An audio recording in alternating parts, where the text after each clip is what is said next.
Dear brothers and sisters, years come and years go, and I wonder how many of us are moving with the time, surpassing time. You know, there's a proverb which says, time and tide wait for no man. There are so many messages which have been given by Babuji Maharaj, and so many messages now too. When we travel by road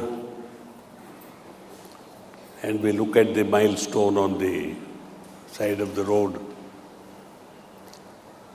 each time we pass a milestone, we know we are nearer the destination. For us, every day, every morning when we wake up, should be another milestone in our spiritual progress. I wonder how many of us are really conscious, are aware that as time passes, we have less and less time ahead of us. In our material journey, as milestones pass, it is good to have less and less distance in front of us to reach our destination. But in the spiritual journey, as days pass,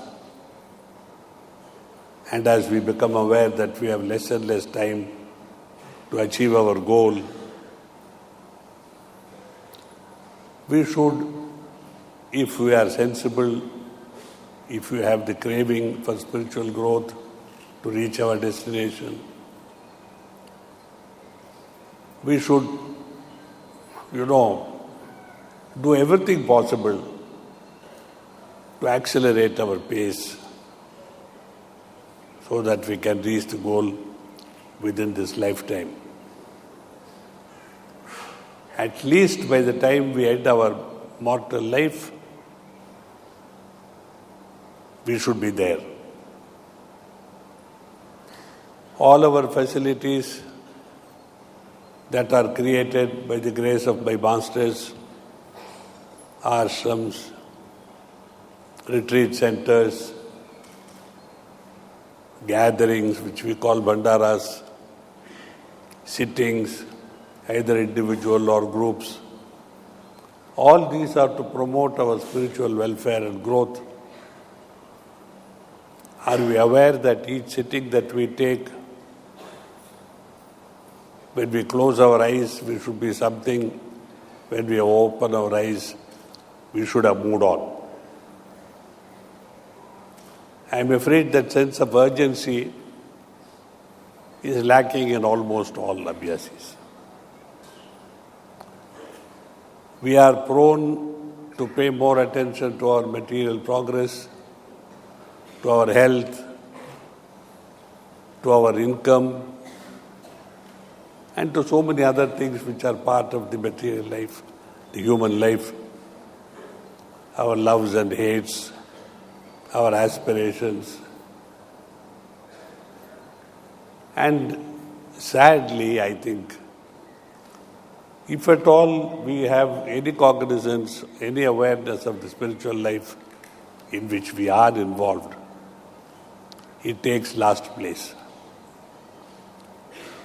It is a sad thing to have to repeat this again and again, day after day, year after year.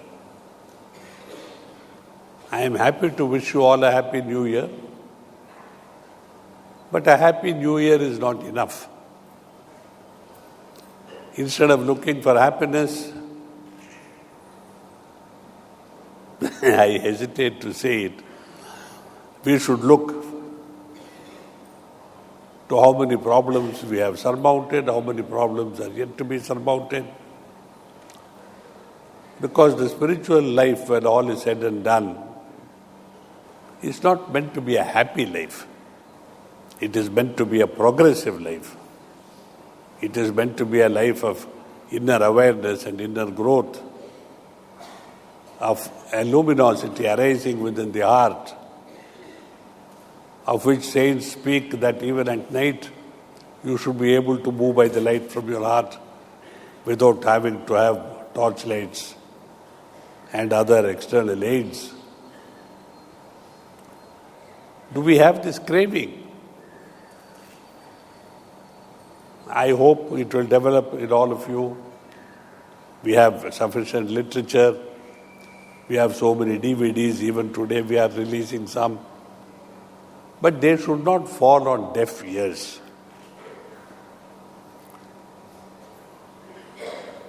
It is like the old Christian saying, "Ye have eyes, but ye see not.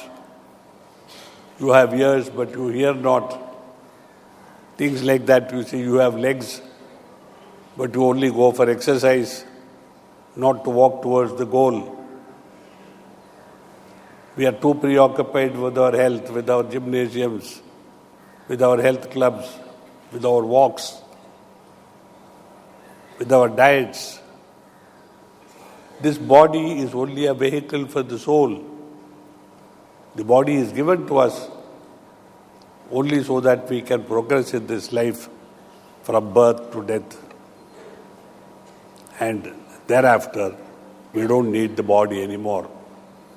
It is like a car or a train or an aeroplane, only to take us from here to there, and after that we abandon it. But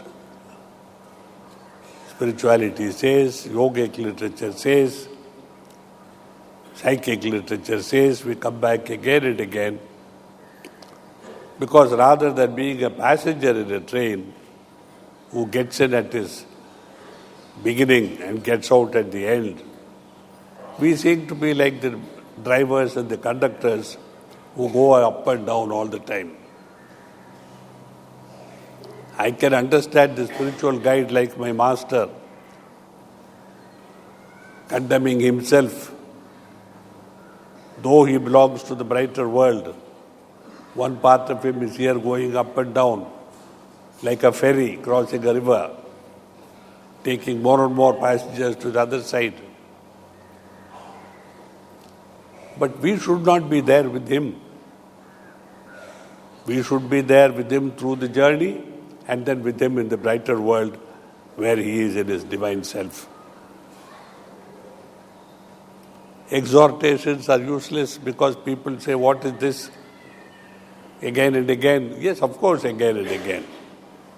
Otherwise, we are like the biblical bucket which goes into the well again and again and comes back empty. I know one part of you, there is this craving, not craving, but at least desire. It is perhaps magnified when you come here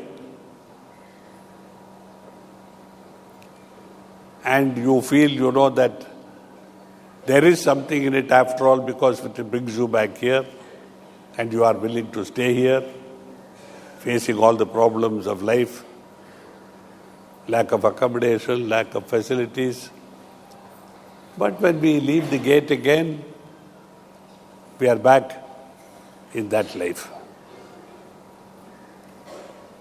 So, dear sisters and brothers,